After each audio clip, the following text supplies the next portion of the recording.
The following ShishMed podcast is a production of drpodcasting.com.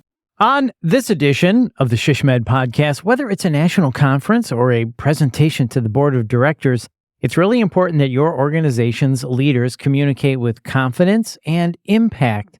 So we're going to talk about a session coming up at ShishMed Connections 2023, Building a Thought Leadership Program, Preparing Your Leaders for the Big Stage with Jamie Williams and Sharon Delaney McLeod.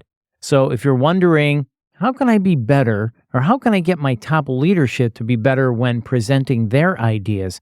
This is the session for you. So let's get to it, right?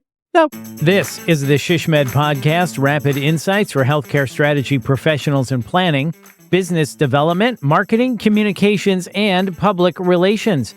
I'm your host, Bill Klaproth. In this episode, we talk with Jamie Williams, Director of Executive Communications, and Sharon Delaney McLeod, Director of Corporate Communications, both from UNC Health. Jamie and Sharon are presenting during this year's 2023 ShishMed Connections Annual Conference in Chicago, and they will present their topic, Building a Thought Leadership Program, Preparing Your Leaders for the Big Stage on September 11th. You can register for ShishMed Connections 2023 at shishmed.org, that's shsmd.org/education/annual conference. Jamie and Sharon, thanks for being here. Thanks, Bill. It's great to be with you. Hey, Bill. So glad to be here. Thank you. Yeah, this is going to be a great topic. So interesting, building a thought leadership program, preparing your leaders for the big stage. So, Jamie, tell us, why is developing executive presence and learning the skills to communicate with confidence and impact so important? Thanks, Bill. I think as we work together with our leadership at UNC Health, I think one thing we try to emphasize is that really every stage is a big stage. And so whether that is a keynote at a conference or a panel discussion or meeting with an internal audience or board of directors, preparing our leadership to deliver messages clearly, concisely, and especially over the last several years with empathy and compassion for the people that we work with has been something that Sharon and I have strived to do as we work together with each other and also with our leaders within UNC Health. So, Sharon, it sounds like for these executives, these people leading hospitals and health systems, it's not given that they're really great at giving presentations. Is that fair? Bill, I think that's very fair to say. And if you look at the resumes and CVs of a lot of hospital leadership, especially if they came up as clinicians or as healthcare providers themselves, at no point during medical school do they take a public speaking or presentation class. I mean, that is one huge gap in, I believe, everyone's background, unless you're a communications major. I think that the ability to speak with confidence is an absolute priority. And, you oftentimes hear, oh, that's a soft skill. No, it is not. It is a power skill. And I think that leaders who start to realize how impactful they can be with the way they speak and how they speak to change hearts and minds of the people they're working with, once they dial into that and realize it, they are all in. I think Jamie would agree. We have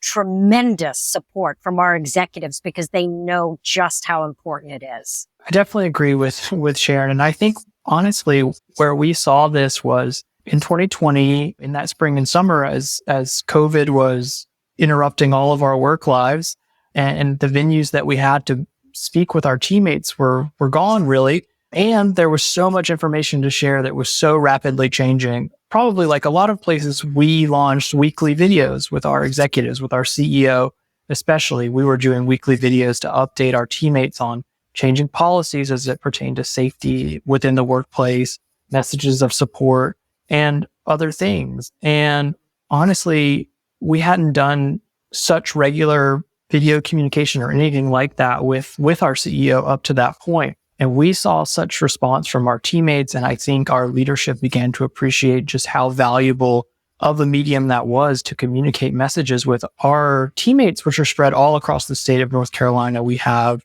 15 hospitals across the state, 40,000 teammates that are spanning hours and hours on the highway, but to be able to connect with them quickly over video was such a valuable tool that we have really springboarded that into the work that we have done since then. But I do think that was a moment where the value of this really, really became clear to our leadership. So I know the title of the presentation is Preparing Our Leaders for the Big Stage. So it sounds like this is great for presentations if you're on a panel discussion at conferences or major meetings with board members. It sounds like just in regular communication with the staff as well, having these communication skills is a benefit. Would that be right, Sharon? Absolutely. And when we say big stage in the title of our talk that we're going to be doing, big stage does include many things, and every opportunity is essentially a stage. And I like to say now, to add another layer to that, Bill, is that every single one of our teammates, and especially our leadership, are now television broadcasters, because everyone is doing some version of on-camera meetings, presentations, interviews, whatever it is. We're all working in this hybrid virtual world, and the pandemic taught us that we can actually find a lot of efficiencies by doing some of our meetings virtually. And so therefore, you are now a broadcaster. We're all living in this screen. And that's my background, Bill. I spent 25 years as a television journalist, anchor and reporter for years. So I bring some of those skill sets straight into our practice arena when we're getting folks ready to do higher stakes kinds of videos where we want them to look and feel confident. Because if they can feel confident going into these presentations, if they're on camera, they're going to connect to our teammates better, or to our prospective patients, or to our board members.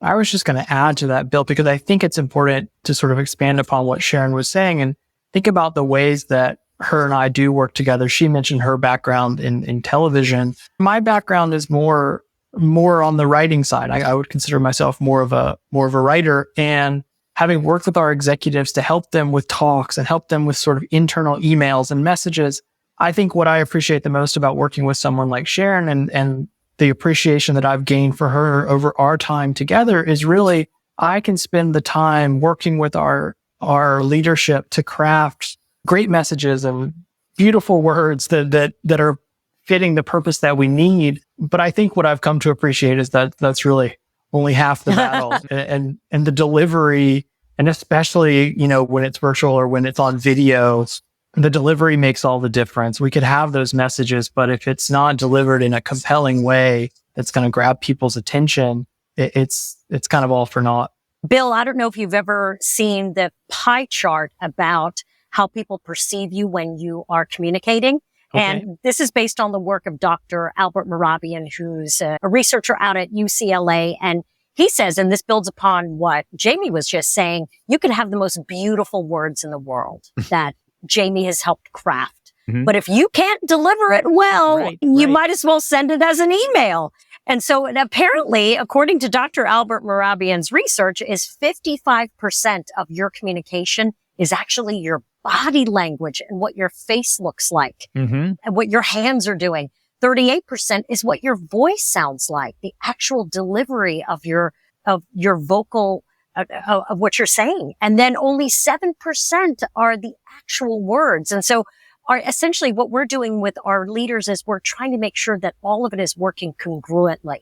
The beautiful words, the impactful messaging married up well with good, strong, confident body language, and then a tone of the voice that's delivered in a way that's necessary to influence or have your audience make the decision to move from A to B or whatever the ask is. Yeah, I think that is such a good point. You have to have the material, the content, of course, but if the delivery is lacking, the presentation is going to fall short. So having those delivery skills is really what makes it. So really good point. And I know in your session, you're going to talk about knowing your audience, who you're delivering it to. So can you talk about that a little bit and explain what that means, Jamie? Well, I think it goes back to just this idea of empathy and understanding kind of where people are and what they need, and understanding that the messages that our leaders are delivering, hopefully it's the same message. I really strive. We want to talk to people in a way that is respectful. And we want to, I don't want to have separate messages for different levels of the organization. I want people to understand the important work that needs to be done. But also where we need to be empathetic as communicators and as leaders is understanding how people are going to perceive this information, the background that they have, what questions that they might have. That's something that our CEO, Dr. Wesley Burks, often sort of challenges me on as we work together, thinking about, okay, why does this person care? What do they want to hear? What's going to move them? Where are their biases? Where are their perceptions? What questions are they going to ask? A lot of times we're dealing with audiences that may be skeptical. And so understanding that skepticism or understanding the things that might make them ask questions so that we can address that on the front end is a really effective way to build out communication. Yeah, I think those are really good questions to ask. And you will go over this in the session. So let's talk a little bit more about the session. Sharon, tell us, what can we expect and what are you going to be teaching us? Can you share some of the strategies and techniques? Absolutely. Jamie and I really work lockstep when we're preparing one of our leaders. Maybe it's for a town hall or for our organization, or maybe it's an external conference that he's representing UNC Health. And so we're working together early on. We come in, we try to understand very clearly, who is the audience? What problem are we solving for them? Then Jamie starts crafting the message in alignment with our leader, with what they're hoping to achieve. And then I'm working to put the performance element to really polish it up. And some of that includes, like, we're putting people on camera, playing it back and dissecting it. All right. Okay. What are your hands doing here? Why do you look uncomfortable? What can we do to make you feel more comfortable? And what can we do? Are we looking at sometimes the way they're standing and giving tips and tricks on, because one of the top questions I get is, I don't know what to do with my hands, which is from Talladega Nights. But there's just some of the most simple things like that you don't think about until all of a sudden you're on a stage somewhere and everyone's looking at you and you start to have this negative self-talk. And so I try to arm people with confident techniques. All right, here's what I'm going to do when I get center stage. Here's how I'm going to use my hands to make me in a very authentic way. I don't want to make robots or actors out of people. It has to be their true selves coming forward. But then really what it comes down to, Bill, is by putting people on camera and then playing it back so they can see how others see them in action, boom, that's where so much of the learning takes place and the changes or improvements happen almost immediately. Yeah. And so we get into a cadence of that kind of practice. And then on top of that, we'll talk about some of the things we're doing. For example, we put together for our C-suite what are called Speaker One Sheets, which are ways that we showcase our leaders to put them out in front of national audiences to be a keynote speaker or a featured speaker at conferences. And what does that look like? And how do we work with meeting planners to best position our leaders for the various conferences? So Sharon, will you have examples then on screen of how they should not use their hands and how they should use their hands? We have slides, and which would be great to see. And the Speaker One Sheets, you'll have examples of those as well? Absolutely. It's something that most people will realize. Most of the members in attendance, they'll say, oh, we already have all that information. We just haven't put it together in this particular format. Right. And Jamie, what are the key takeaways you hope people will walk away with after your session? Sure. So I'd like to go back to something Sharon just mentioned, and that's the idea of authenticity.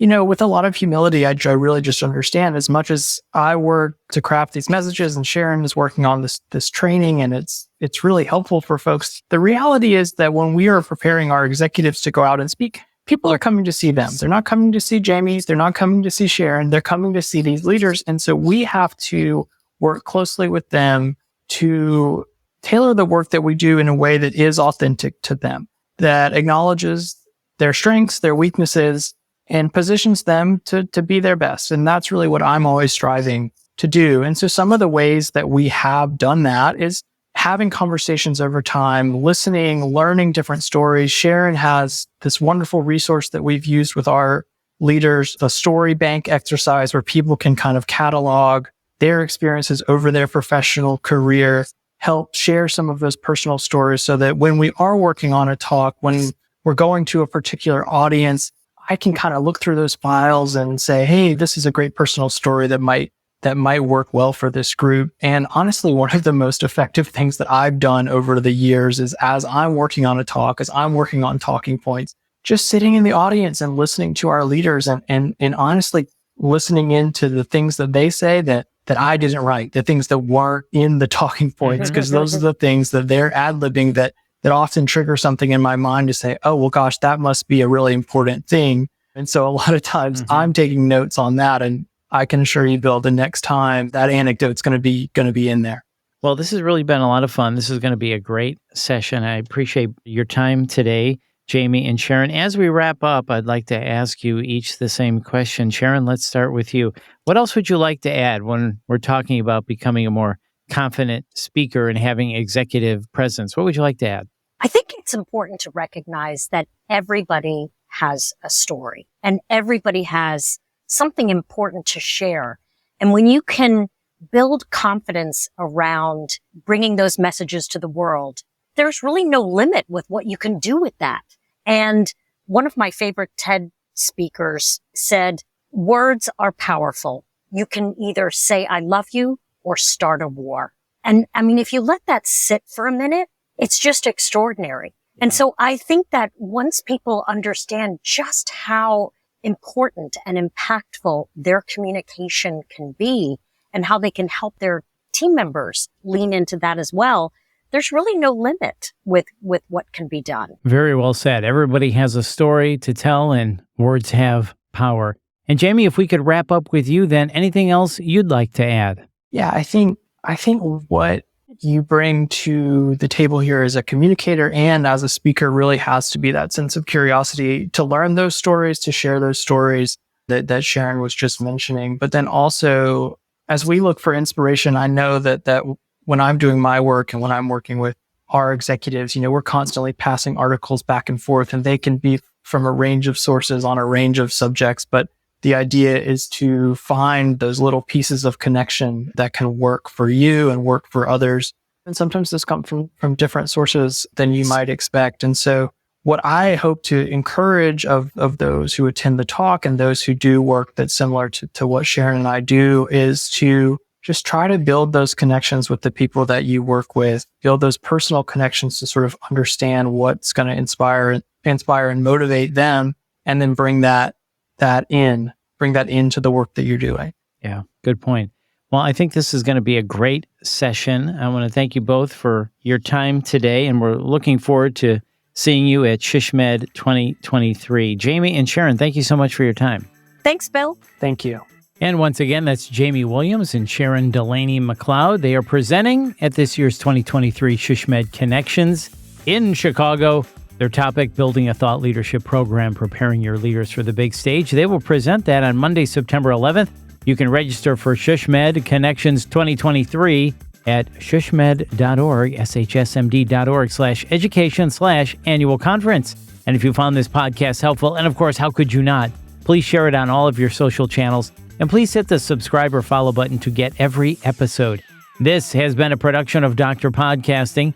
I'm Bill Klaproth. See ya.